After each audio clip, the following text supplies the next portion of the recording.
Bom dia, você do Clube da Paz. Hoje nós estamos no Fé e Moral meditando, aliás, vamos começar a meditar sobre o bom uso das imagens e dos ícones.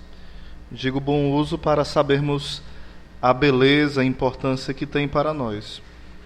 E é interessante você saber que nós podemos fazer várias abordagens acerca da imagem. Primeiro, nós podemos perceber na Bíblia como eram usadas as imagens. Nós podemos perceber na tradição da igreja como era usado as imagens e os ícones. Podemos perceber também, dentro dos documentos do magistério, como eram usadas as imagens. Sendo bem claro, na Bíblia nós vemos, às vezes, aparentes contradições. Parece que um versículo contradiz o outro, mas não é assim. Se nós formos ler a Bíblia de uma forma séria, de uma forma calma, rezando, estudando, a Bíblia nunca se contradiz. Existem aparentes contradições. Por exemplo, a passagem na Bíblia que o Senhor fala em Samuel que Deus não é homem para que minta e se arrependa do que faça. Lá em Gênesis, após o pecado que se alastra na terra, o autor fala que Deus se arrependeu de ter criado os homens. Então, aparentemente, contradiz. Nós vemos na Bíblia Deus proibindo inúmeras vezes o uso das imagens de ídolos. Mas nós vemos também muitas outras inúmeras vezes o Senhor mandando que se façam imagens. E essas imagens ornamentassem o templo, essas imagens se vissem de sinal, de instrumento de Deus. Então, será que Deus muda de ideia de uma hora para outra? Claro que não. A vontade de Deus ela é imutável. É tanto que quando fala que Deus voltou sua palavra atrás, é uma forma de falar. Não é que Deus volta a sua palavra atrás. Porque alguém que volta a sua palavra atrás é porque errou. É porque mudou de ideia. E Deus não muda de ideia. Então precisamos entender o que a palavra nos ensina. Primeiro, existia uma grande tendência, antigamente, isso 3.000, 4.000 anos, e até hoje também, de muitos povos adorar deuses falsos. Eram chamados povos politeístas. E por isso, quando Deus escolhe Abraão, ele vai ensinando que ele não pode ser politeísta, adorar vários deuses, porque Deus é o único Senhor. E ele vai afirmar isso de modo mais forte para Moisés. Eu sou o único. Lá em Êxodo ele vai falar isso. E é interessante nós percebermos que o Senhor reprova quando o povo faz o bezerro de ouro. Em Isaías tem várias condenações acerca das imagens. Em Ezequiel, em Apocalipse, em Romanos, lá no Novo Testamento também, 1 Coríntios, 2 Coríntios também. Em várias passagens da Bíblia, Deus vai condenando a idolatria. Porque o que era idolatria na Bíblia? Era tudo aquilo que roubava a glória de Deus. E o que é que mais roubava a glória de Deus? Os falsos deuses. Então Deus ele vai educando o povo para que não faça imagem de ídolos. E nós podemos perceber em Êxodo 20, versículo 3, que o Senhor fala: não terás outros deuses diante de mim.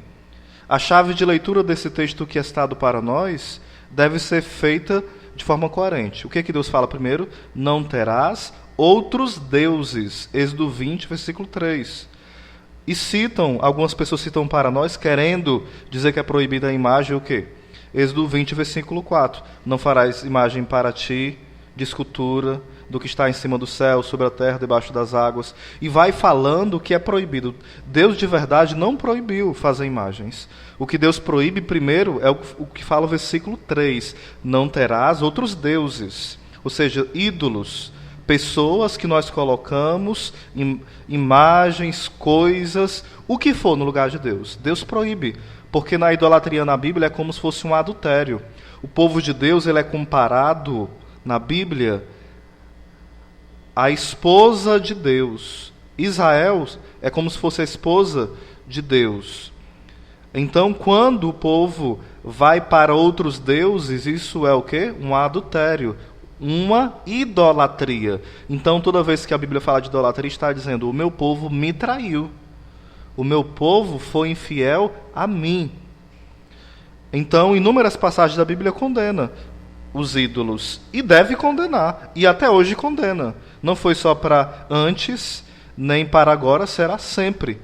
A Bíblia sempre vai condenar os ídolos. É tanto que os ídolos, em Isaías vai falando que as pessoas pegam um madeiro, esculpem o ídolo e depois vão fazer o fogo com o resto da madeira. Do quê? Do ídolo, não da imagem, que nós não adoramos, mas veneramos. E existe uma grande diferença entre veneração e adoração. É tanto que o dicionário ele vai explicar para nós a diferença, o dicionário teológico, porque o dicionário que muitos olham é o dicionário do português. Não é o dicionário de português que a gente vai ver os significados daquilo que a Bíblia fala, porque se for assim, vai virar uma bagunça. O dicionário do português não foi feito para dar explicações da Bíblia. Pode até ajudar em algum momento, mas não foi feito para isso. Então não vá procurar no dicionário de português uma explicação para veneração e adoração. Até procure, mas não como um conhecimento teológico. O mesmo Deus que proíbe inúmeras vezes o uso das imagens, ele vai em 1 Reis 6:29 mandar fazer. 1 Reis 7:29 mandar fazer. Em Números 21, o Senhor manda fazer a serpente de bronze, para que toda a pessoa que olhar para a serpente, a qual Moisés ia colocar numa haste bem alto, seria curado da picada da serpente. E Jesus, lá em João 3, usa essa imagem que foi usada em Números 21, usa a imagem no sentido de lembrar o uso dessa imagem, lembrando o seguinte: assim como Moisés levantou a serpente no deserto, o Filho do Homem será levantado. Querendo dizer que aquela serpente levantada no deserto foi um sinal, uma simbologia da cruz de Cristo. Para todos aqueles que assumirem a cruz, serão curados dos seus pecados. A todos aqueles que olharem para Cristo crucificado, vencedor do demônio, do pecado e da morte, eles serão curados de todo o mal e libertos, assim como aqueles foram curados da picada da serpente. Porque qual é a grande serpente que nos pica? O demônio, a morte e o pecado. E é olhando para a cruz que nós seremos curados de tudo isso. E Jesus usa em João 3 essa simbologia do Antigo Testamento para lembrar isso. Mas essa mesma serpente que foi usada, com o tempo, lá em Reis, muitas pessoas começam a querer prestar um culto de adoração a essa imagem. Olha aí o erro. Começaram venerando, depois quiseram adorar. E quando ela começa a ser adorada, essa imagem ela vai ser quebrada, essa imagem de ídolo. Porque eles transformaram aquilo que era um instrumento de Deus em Deus. Êxodo 25:18 também manda fazer imagens. Então são inúmeras passagens. Êxodo 31, Êxodo, leia o capítulo todo, do 1 até o final. Êxodo, capítulo 31, você lê do versículo 1 até o final. Lá vai falar que o Senhor inspira o artista a fazer a imagem. Não usa a palavra artista, mas fala aquele que faz o trabalho de escultura, faz o trabalho de imagem. Vai dando esse sentido em Êxodo 31. Fala que o Senhor derramou seu espírito de sabedoria. Ou seja, se é algo que é pecado, que é algo proibido pela Bíblia, como é que Deus vai derramar o seu espírito de inteligência, de sabedoria, para inspirar alguém a fazer? Então, qual é o entendimento correto que a Bíblia vai nos apontando?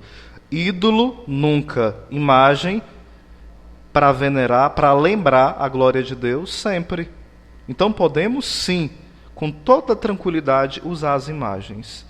Nada de pensamento anticatólico, pensamento protestante. Não, de forma nenhuma. Podemos, e a Bíblia é muito clara. O que nós não podemos é usar a imagem de ídolo, como fala o Salmo 115. Tem boca, mas não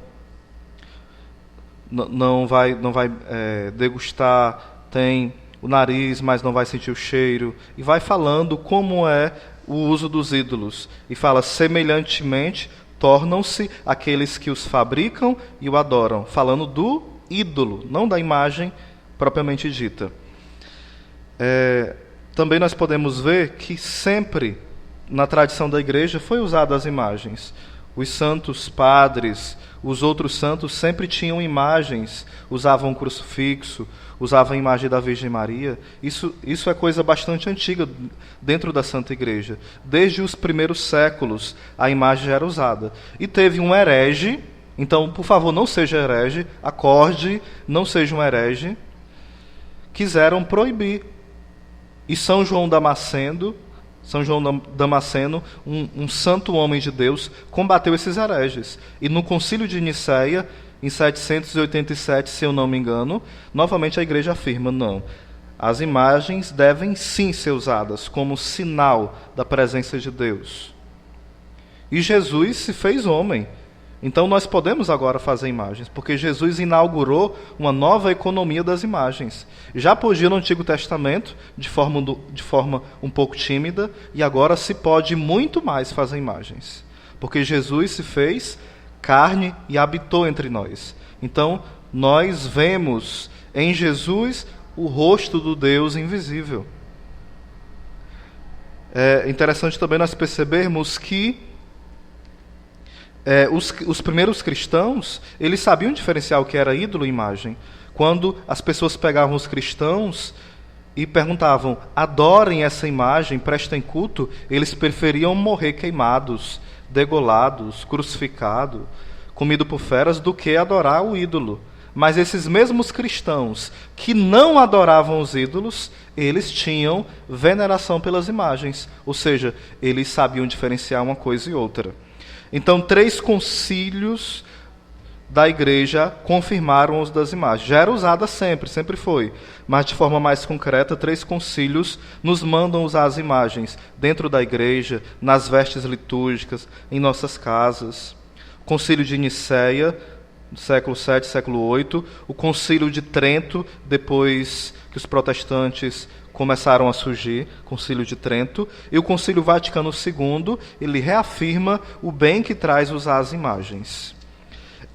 Para terminar também, eu queria colocar algo bem importante que a gente deve ter em conta. Nós percebemos nos exorcismos, isso os exorcistas são muito claros em falar, que as pessoas possuídas pelo demônio ficam com ódio das imagens de Maria, dos santos, do crucifixo. Ou seja, eles têm uma aversão, porque uma imagem benta, uma imagem como esse sinal sacramental de Deus, o demônio tem terror e tem medo, tem pavor. Então, quando a Bíblia fala que por trás dos ídolos existem demônios, isso é verdade. Por trás dos ídolos existe o demônio, porque foi o que o demônio quis quando ele tentou Jesus em Mateus 4. Pediu que Jesus o adorasse. Então, o desejo do demônio é o quê? Ser adorado. Então, todo ídolo que você faz para a sua vida, você está, de certa forma, adorando o demônio. Quando você coloca o seu carro, quando você coloca o seu emprego, o seu dinheiro, a sua roupa, os seus amigos no lugar de Deus, você está prestando culto a essas coisas e ao demônio que se esconde por trás desses ídolos. Porque, por exemplo, uma pessoa não é um ídolo, mas você pode transformá-la em ídolo. Claro que pode. Porém, o demônio está por trás de quem? Dos ídolos. Mas o demônio, ele não está por trás da imagem dos santos. Pelo contrário, ele tem pavor. Ele se treme de medo daqueles que têm uma devoção às santas imagens. Aqueles que não são idólatras, mas que olhando para as imagens dizem, meu Deus, tu és tão bom, que tu transformou esse grande pecador em um santo. Que grande pecador. Quando você olha para a imagem de Santo Agostinho, de São Francisco, você lembra que ele foi um pecador, um grande pecador. E olhando para a imagem, você vai lembrar que Deus pode transformar a sua vida. Você não vai glorificar o santo, mas glorificar a Deus que fez o santo, e aquela imagem te lembra o santo, e olhando para o santo, você vai glorificar quem? A Deus. E para terminar, uma comparação. Espero que você escute até o final. Quando você olha uma foto de uma paisagem, o que você diz? Olha, que paisagem bonita. Sim ou não? Sim. Quando é uma paisagem bonita, lógico. Porém, aquela paisagem vai lembrar o quê? aquela imagem? A verdadeira paisagem. E aquela verdadeira paisagem linda vai lembrar quem? O Criador, Deus.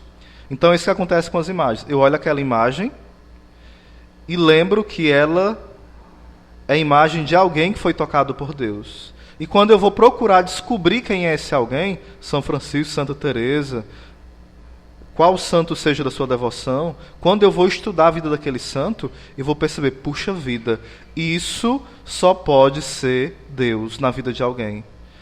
E você vai adorar ainda mais a Deus. Alguém que tem uma veneração pelos santos, ele não está ofendendo a Deus, porque quem aprende a ser amigo dos santos, aprende mais ainda a ser amigo de Deus. Quem aprende a venerar a imagem, aprende a venerar também os santos. E quem venera o santo, rende glória a Deus, que transformou um miserável pecador em um santo. Porque só Deus é santo. Mas ele, por ser santo, ele vai compartilhando, ele vai dando a sua santidade a nós. Deus não divide a sua glória com ninguém, mas ele pode compartilhar, ele pode derramar a sua glória sobre nós. Para terminar, termino com a frase que os judeus falavam: aonde está 2 ou 3 reunidos em nome de Deus, a Shekinah de Deus está lá, a presença. E Jesus falou: aonde estão 2 ou 3 reunidos em meu nome, eu estarei presente. E quando você olha para uma imagem, você está lembrando e você está rezando com aqueles que foram os verdadeiros adoradores de Deus. E nós aprendemos na escola dos santos. Louvado seja nosso Senhor Jesus Cristo.